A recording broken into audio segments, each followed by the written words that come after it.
They say you're supposed to start with your younger years because they have the greatest influence on the building of your character for your life. So I'll tell you that I was born on August 1st, 1927, one of the last of three children, born to Stephen Cortez Mason and Anna Margaret Anderson.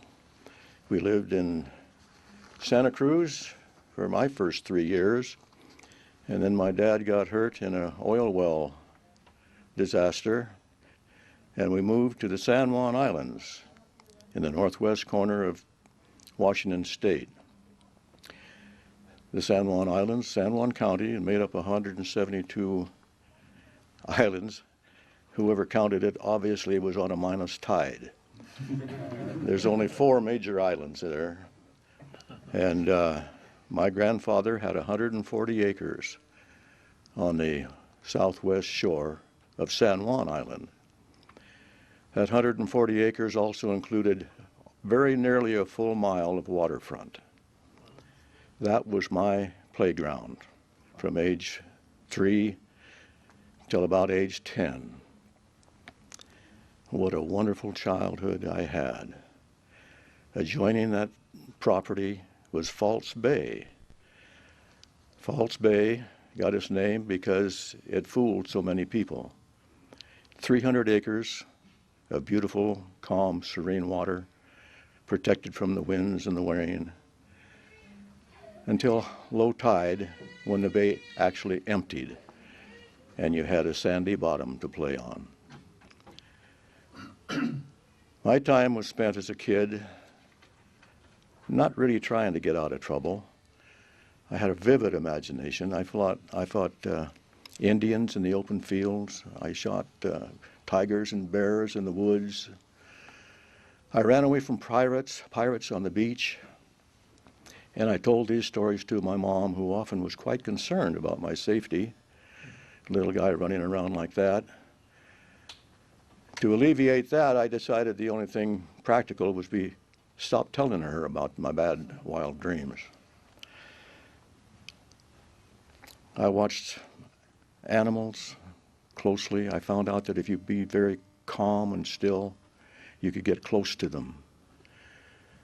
I became an avid hunter at a very early age. There were many things to hunt on the island, but primarily rabbits. We had a commercial grower's rabbit that was released, turned wild with no predators, and there were thousands of them on the island. I killed them by the hundreds as pests. We killed them by the hundreds during World War II and sold them in the meat market in Seattle when meat was scarce. We supplied our own table with a lot of game. We were on the Western Flyway. The ducks and geese came by. They supplied us with a lot of things. My dad built a home for us. It was a 3-bedroom, little ranch style, no running water, no power, no phone. The outhouse was out in back of the shop and garage. There were a few outbuildings that he built for the cattle, 3 or 4 milk cows, a couple of pigs, chickens, of course, and one year there were turkeys. I remember them because the big old tom turkey was about my height and very mean. I ended his life one day with an axe handle, and my parents were very understanding because it was obviously self-defense. But we were pretty much self-sufficient on that little farm with what stock we had and a big garden. With friends, we collected apples for the winter. The woods were full of berries, blackberries and whatever. For canning, we had a big larder full of canned goods. And that was my younger years. Regrettably, when my grandfather sold the farm, about 1938, we had to move to town. You might be interested that he sold that farm for $10,000. Today, there's 40 acres of that farm with one house and half a dozen little cabins down by about 100 yards of beach. It's listed for $11,400,000. The value of the island has changed. In 1930, there were 750 people on the island. We walked 1 3/4 miles to school. There were 2 houses along the way. Later, they changed the route and we only had to walk to our front driveway. But when we sold the farm, that put this kid in town, age 10, close to the kids that I played with and went to school with. I didn't have to walk 5 miles anymore to see them. We didn't get in too much trouble, but then we didn't do much work either. To earn money, we fished at the fish cannery.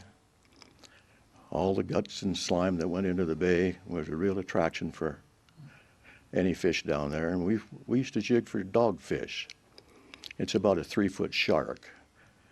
We took the livers, and the commercial fishermen bought those. I don't know what they did with them, but it gave us a buck or two now and then.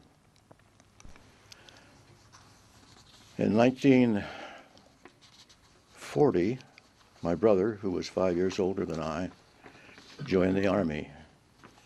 You could see the war coming, and World War II was already raging in Germany. He went to Marshville, California for training. December of that year, my father went into the Marine Hospital in Seattle to see what the abdominal pain was. It was cancer, well advanced. They estimated he had 2 or 3 months to live. My brother Rex came home from Army training to spend the last Christmas with the family and Dad.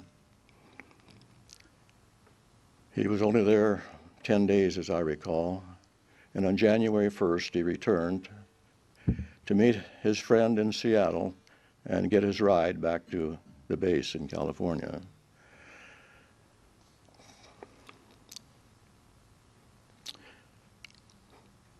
On January 2nd, my mother received a call from Ashland, Oregon. My brother Rex was dead. The medical examiner said it was double pneumonia. And I remember very shortly thereafter walking up the streets of Seattle toward the Greyhound bus station. She had 2 packages, one in each arm, one containing the ashes of her husband, the other the ashes of her son. At the funeral,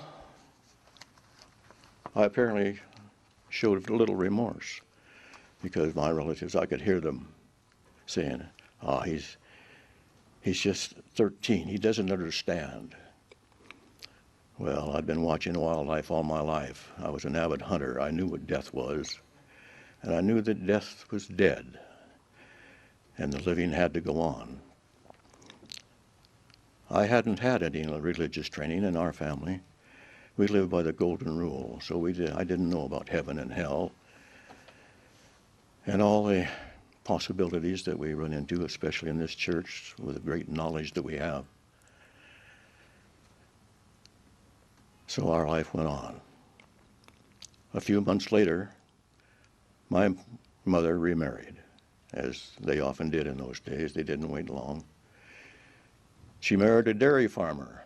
We moved 2 miles out of town. And this kid, who had been running the streets for 2 or 3 years now, found that there was work to do on a dairy farm. A lot of work to do. I wasn't all that thrilled about it either. I hated the barns with their shoveling to do here and there, the hay to throw and the mow to fill, and I wasn't all that wild about having a stepfather. I really didn't like milking 40 cows morning and night. And I really didn't like shoveling out that barn after the mess that the cows made every day. But my stepdad was a very good man, extremely patient. And he taught me very quickly how to work. Beyond that, he told me and taught me to appreciate work and be proud of my accomplishments. It served me well all my life. The dairy was actually falling apart.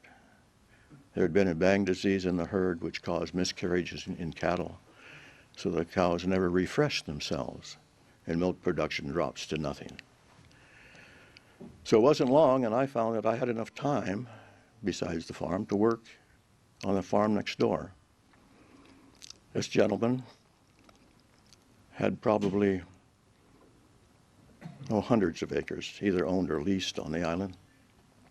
He owned a grocery store in town, and he owned a slaughterhouse. I worked on all three of them. A man's wage was $6. Most of my contemporaries got paid $3 and $4, but this fellow paid me $5. He said I worked better. I was kind of proud of that. And when I was 15, he offered me a job for the summer. Room and board, $30 a month. $30 a month. That's a lot of money for a kid in those days. But I refused it because an ad came out in the paper that they were having trouble getting workers in Alaska for the fish canneries, and they allowed 16-year-olds to be hired. I would be 16 in August. That was only 3 or 4 months away. So I lied about my age, sent in the request for jobs, and was hired. 3 of us went to Alaska. They dumped us at Kasan, a little village 40 miles north of Ketchikan. No street, had a boardwalk along the cannery to the few houses. When we weren't working, we ran the hills and we ran the trails and we saw deer and bear and we listened to wolves howl. Watched salmon go up the stream to spawn. It was absolutely wonderful. I have no idea what I made. Money was no object until the end. The freighter came back to pick us up, and we had to load all those cans of salmon, all those cases.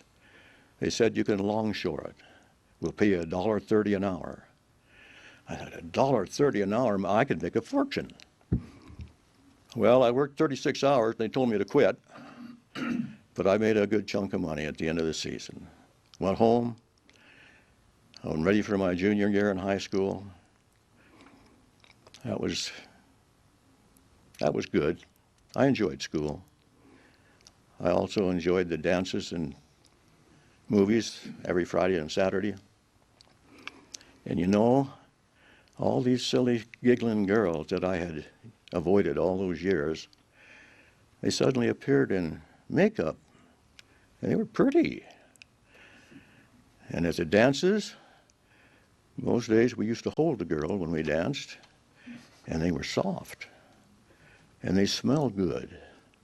I started dating that year and continued for the time I left in school. The next year I was going to turn 17, and I was already badgering Mom. Sign the papers, Mom. Let me join the Navy. She was adamant, absolutely not, until you have a high school diploma. So 3 of us got together with a principal and said, if we can double up on 3 of the required courses that we have to graduate, we can be through midterm. He agreed. We studied hard, and in January 1945, I graduated from high school. In February 1945, I was on my way to the Naval Training Center in San Diego. Boot camp was a breeze. I gained 10 pounds, ran around a lot on those grinders out there and the obstacle courses. They gave me 3 meals a day and paid me $30 a month. How can you have it any better than that? I shifted from reserve into regular Navy for a 4-year hitch. After boot camp, when our company was scattered throughout the fleet, 3 of us got fire control school, 4 months. Fire control school has absolutely nothing to do with fighting fires. It's all the control equipment used to lay the guns for accurate fire. It's the computers, the radar, the power drives, and all that goes with it. So it was a technical school.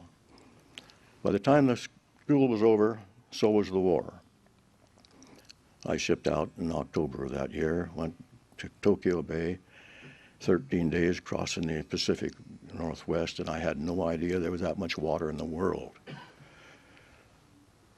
But in Tokyo Bay, I picked up my new assignment. It was a fleet tanker. When I went aboard, there were 5 men in the department. 2 months later, I was alone. After the war, they had point systems. If you had so many points, you were released. We went to Korea, stayed there 6 months as station tanker, servicing the fleets that they had in Korea. And I saw the poverty of the world for the first time on the streets of Junsen, Korea. Quite a shock for a kid who had had plenty all of his life. After 6 months, we went back to a naval shipyard in Long Beach, California. And one day on Liberty, I was walking up the street and stopped in for a cup of coffee at a Manning's coffee shop. And there behind that counter was the most beautiful thing I'd ever seen in my life. Golden hair and a soft Texas drawl. And she made the best milkshake I'd ever seen or tasted. From day one, there was no pretense between us. It was so easy to talk to her. We had much in common. Her mother had died when she was 13, and she had to take over the household duties because her sister got married, and with a husband in the service, her sister stayed home some. The children that came from that were part of my wife's duties as well. So when she left home, she was looking to be on her own, just as I was on my own. Didn't take long, we were talking marriage. In fact, 21 days later, we had it planned. I went to the ship, confirmed that as a third-class petty officer, I didn't have to have permission to marry. If I were a seaman with less than 4 years, I would have had to have the commanding officer's permission. But the ship's clerk pointed out, "You're just a kid, 18. You'll need your parents' permission to marry in Las Vegas." And then he sat down and typed out a temporary ID card that lied about my age and said I was 21. When we got to Las Vegas, we didn't know where to go. We asked a cabbie. The cab driver said, "For $5 you can have the use of the cab and I'll take you where you want to go." I gave him his $5. He took us to get the license, not only to the place, but went in with us. And I almost didn't convince that lady at the counter that I was 21, probably because I looked 16, and so did my wife, to be. From there, we went to one of those crystal chapels, 24-hour jobbers, where the cab driver came in with us and stood as a witness, along with the preacher's wife, and we were married. Back to Long Beach, we got an apartment. 6 weeks later, the ship got underway, and I was on my way on the first of 11 runs to the Persian Gulf. We hauled oil out of Arabia. brought it back to naval bases in the Pacific. We hit Guam, Kwajalein, Saipan, Japan, and Hawaii. And I better cut a lot of stuff.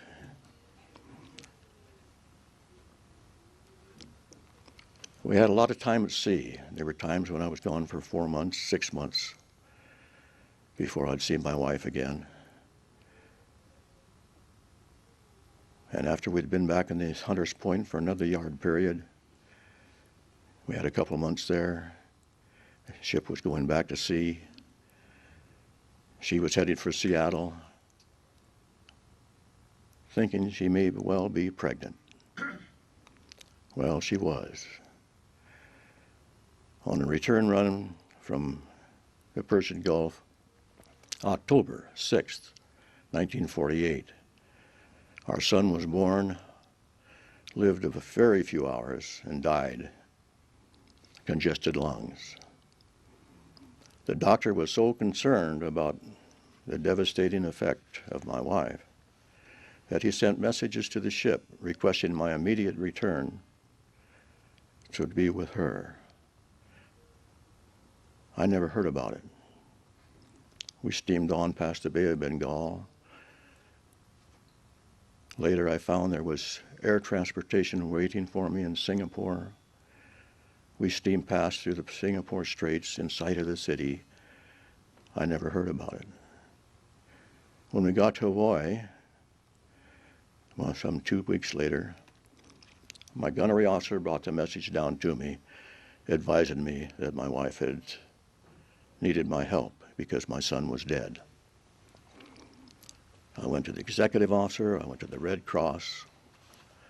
No help. Finally, a warrant officer who had been a Navy prisoner of war after the fall of Corregidor. He took me by the arm and up to an old buddy of his in ComServPAC, control of the Pacific Fleet.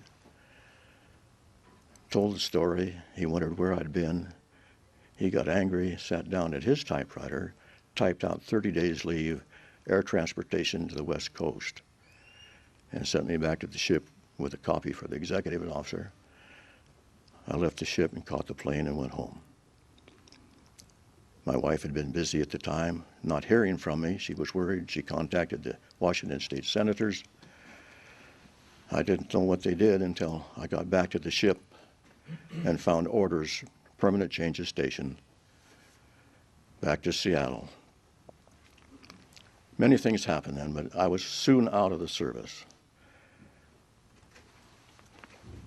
To cut a lot of corners, I went to work at the Texas Oil Company for a short time. A friend of mine said, "You tried the Coast Guard." I thought that's a good idea. I get my rate back. So we tried the Coast Guard. Best thing I ever did. In the first 3 years, I made first class. Got assigned to a school for 12 months in Washington, D.C., made Chief Petty Officer. We got assigned to Hawaii, shore duty. And during this time, our first daughter was born. She was fine. When we left the school, my second daughter was born. When we got to Hawaii, our third daughter was born. She was a problem. The doctor says you may have to make a decision whether it's going to be your wife or your daughter. As it turned out, they both came through just fine. In Hawaii, I met a guy. We started shooting together. That led to the Coast Guard pistol team eventually. It also led to me being concerned or convinced I should put in for OCS. I put in for OCS, forgot about it. 2 weeks later, I had a message from the commandant. "You have been accepted and will attend in New London, Connecticut." And 4 months later, I was an officer. Back on weather patrol in the North Atlantic, where we gathered weather information and set up the dew line for security of the country. My dear wife, all that time, every time we'd get a transfer, I'd get a transfer, I have a short notice.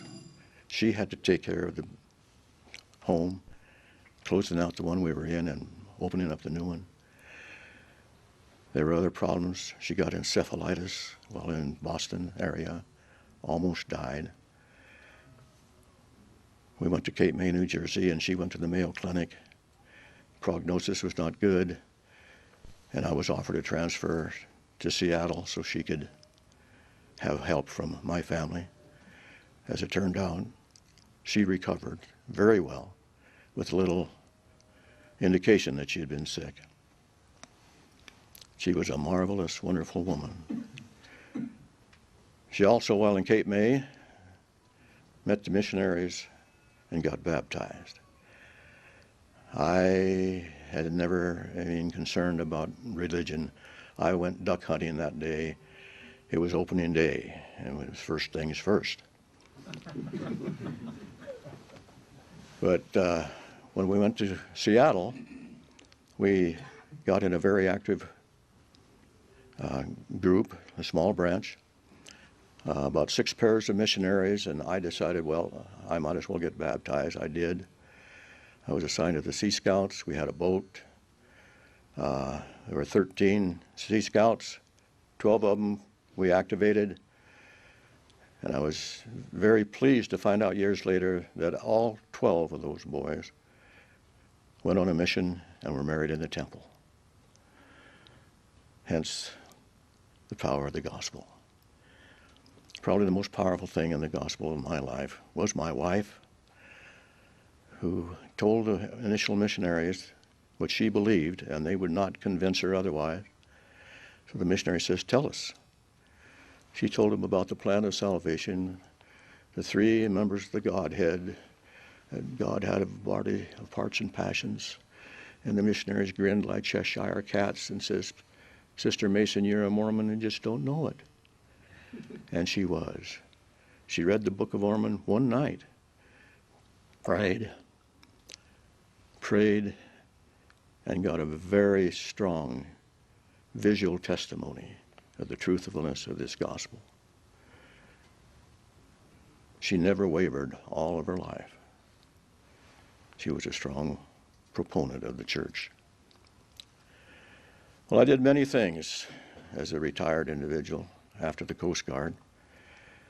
In the Coast Guard, I went on to become a lieutenant commander, had a command of a buoy tender in Juneau, Alaska. When I retired and went home, there were a multitude of jobs I had. One of them was back to Alaska with a sports fishing charter, running a tour boat, any number of jobs around the island. And I became firmly convinced after all my days and the wonderful life I had that the good Lord really does watch over darn fools and sailors. And I leave you my life there in the name of Jesus Christ. Amen. Amen.